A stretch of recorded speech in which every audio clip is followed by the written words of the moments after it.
The film's main character is Yuki, a struggling freelancer. One day, while he is looking for work desperately, Anna, an old friend, approaches him. She informs him of a fantastic chance to make $1 million in a week.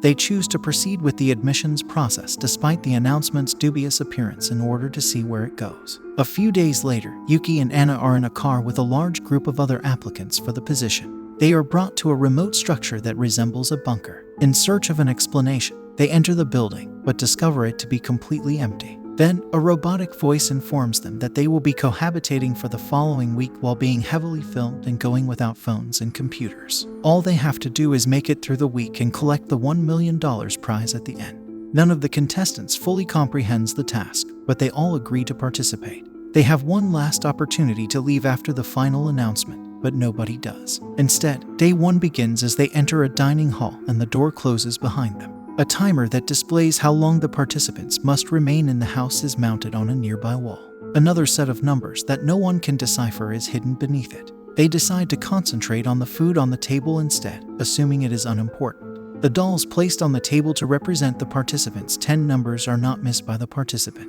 They should introduce themselves, says a man named Osako, so they can get to know one another better. He turns out to be a doctor who has also brought his wife Wakana in order for the two of them to win twice as much money. The next person is Maki, a college student who is also looking for money. Ando is a mysterious alcoholic who avoids conversation, and Fuchai is the oldest woman in the group.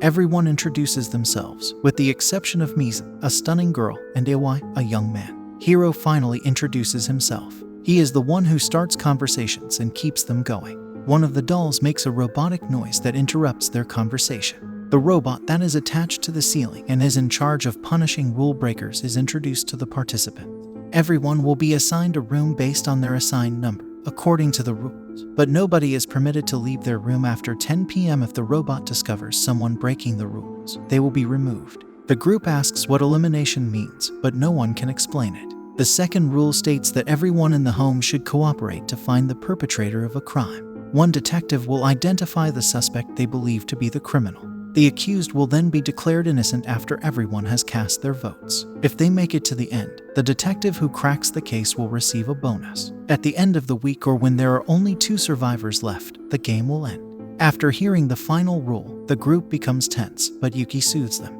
He asserts that if they coexist peacefully, no one will suffer harm and they will all receive the winnings. Later, as the elderly woman and Miza are finishing the dishes, the chatty hero approaches them and offers a conspiracy theory. He asks the elderly woman if she is a serial killer and says he recognizes her from TV. The elderly woman giggles nervously, but Miza is suspicious because of the remark. We learn from another source that Osako faked being a doctor in order to gain people's trust. He and his wife Wakana are discussing their brilliant scheme when Hiro approaches them, advancing yet another theory that Iwai is a serial killer. It is obvious that he is attempting to create drama by making people wary of one another, but his true goal is still unknown. Bloodstains are on the wall in the second hallway, which In discovers. He assumes that another group has already played the game they are playing. To avoid being discovered by the robot, everyone enters their rooms when the clock strikes 10. By his bed is a chest, which Yuki discovers and opens out of curiosity. Inside is a fire poker and a note that asks him to kill a person with it. Yuki quickly closes the chest and goes to sleep scared.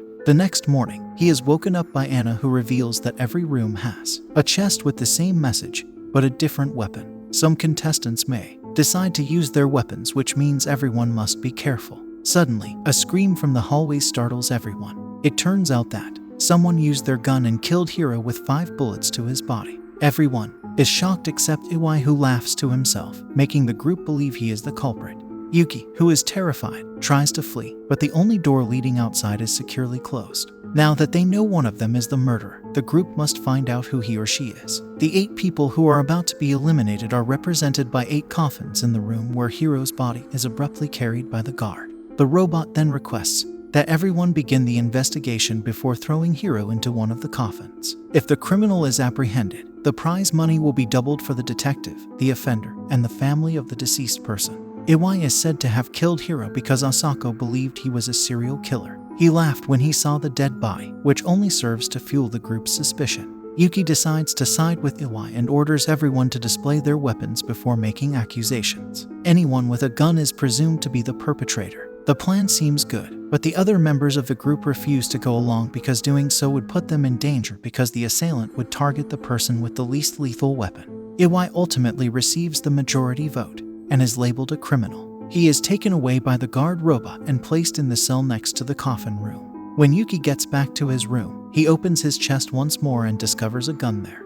To put the blame for the murder on Yuki, the murderer has switched his weapon for a fire poker. He puts it back inside out of fear of being accused unfairly. The group then decides to look inside Iwai's weapon out of curiosity and discovers it to be empty. They infer that this proves the murderer is still among them. Later, Yuki runs into Anna in the kitchen and tells her about the gun while adamantly claiming that the real murderer is using him as a scapegoat. Anna respects him and believes what he says to be true. Yuki discovers the elderly woman in Anna's room going through her belongings as he makes his way to the room. She believes Anna is the murderer, but when she discovers no gun in her chest, she is shown to be mistaken. Yuki checks the gun once more at night and discovers that no bullets are missing. He repeatedly counts them in confusion before concluding that Hiro was not killed by this weapon. The elderly woman decides to play detective at the same time, searching the house for the murderer as something overtakes her. She takes a few steps toward the room before a nail pierces her forehead and kills her. When the camera pans, we can clearly see that Misa is the murderer. When the body is discovered the following day, Anna is held entirely responsible because everyone was aware that the elderly woman thought she was the murderer.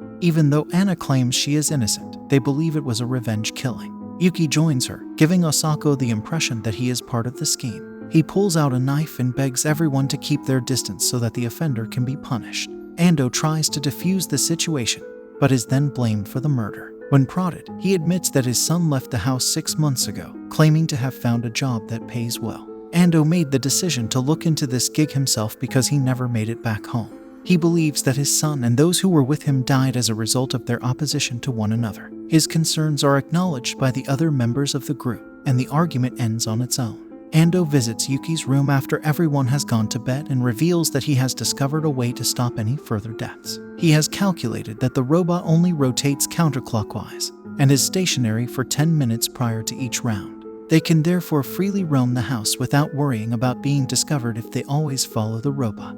In order to be safe, the group decides to set up nightly pairs of 2 watchmen. The first shift is taken by Anna and Yuki, and while they are working, Anna admits she has grown to like Yuki. They are too preoccupied confessing their love to notice the robot turning counterclockwise. They have only a few seconds left to hide before the robot catches them. After a few hours, Wakana and Misa take over as the watchdogs. Wakana is running late, so Yuki decides to stay and assist Misa. Wakana and Osako are having fun together in the room filled with coffins. Wakana rushes outside to assist after remembering that she should team up with Misa. When Osako is by himself, the ceiling begins to tremble and knocks him to the ground.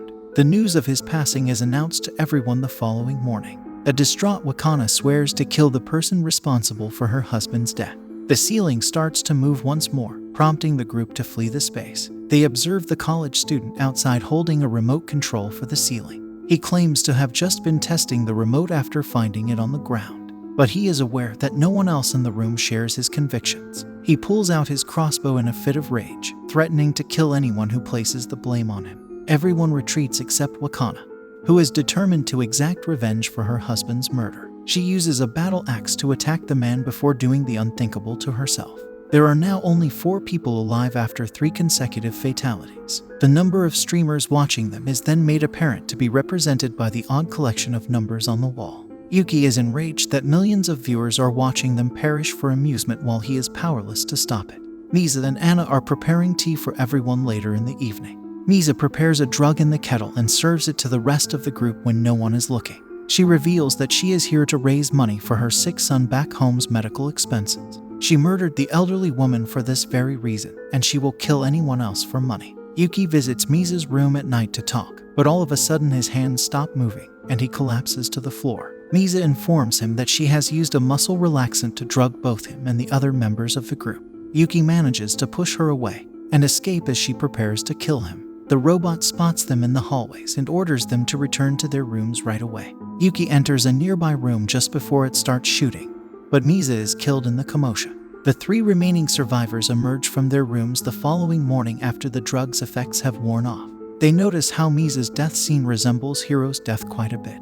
As a result, Yuki comes to the realization that the first death was a plot to incite conflict among the participants. Hiro was a spy who was placed among the participants to instigate conflict between them. In order for his family to receive his share of the money, he offered to pass away. If the group had decided to cooperate rather than compete from the start, no one would have died. Yuki has won twice as much money for solving Hiro's case, the robot announces. After Yuki sets down his gun on the table, Ando does the same with his screwdriver. They do this to demonstrate their complete trust in one another, but Anna declines to take part. Day 6 begins with Yuki discovering Ando with his gun. Nobody gives it much thought because the man immediately keeps it out of sight. The game's final day will then occur. In a good mood, Yuki leaves his room only to discover that the weapons are gone. He rushes to the room of Ando and Anna, but no one is there. While searching for them, he notices that the prison door is wide open, indicating that Iwai has escaped and is now out for vengeance. Additionally, he discovers Ando's body inside the coffin and goes insane. Iwai utilizes this chance to put Yuki in a chokehold. It turns out that he killed Asako because she had put him in jail, using the remote control that moves the ceiling as his weapon. Later, when the college student discovered the remote that Iwai had thrown outside, he was held accountable. Surprisingly, Iwai denies being the one who killed Ando and denies having the gun. Iwai triumphs and is about to murder Yuki when Anna saves him by firing the gun. Yuki remembers that Ando changed the gun last morning and stops her just as she is about to fire. Iwai eventually gets the gun during the struggle. He opens fire, and the ensuing explosion kills him. Yuki and Anna are finally recognized as the survivors. When the door opens, a man presents Yuki with his prize money. Anna is left without any money, but she doesn't appear upset about it. Finally, she admits that, like Hiro, she is a player in the game. She was the one who shot Yuki because it was her responsibility to set the contestants up against one another. She was also the one who opened the cage to let Iwai out. But when it came to Yuki's life, she couldn't stand by and watch him suffer. Yuki is told these facts, and Anna just drives off. In the climactic scene, Ando emerges from the structure. He admits that he played dead so that no one would try to murder him on the last day. Yuki tosses the bag of money as they return to the city because she doesn't want to be associated with the evil game in any way. To support the channel, turn on notifications, subscribe for more content like this, and leave a like. I appreciate your attention.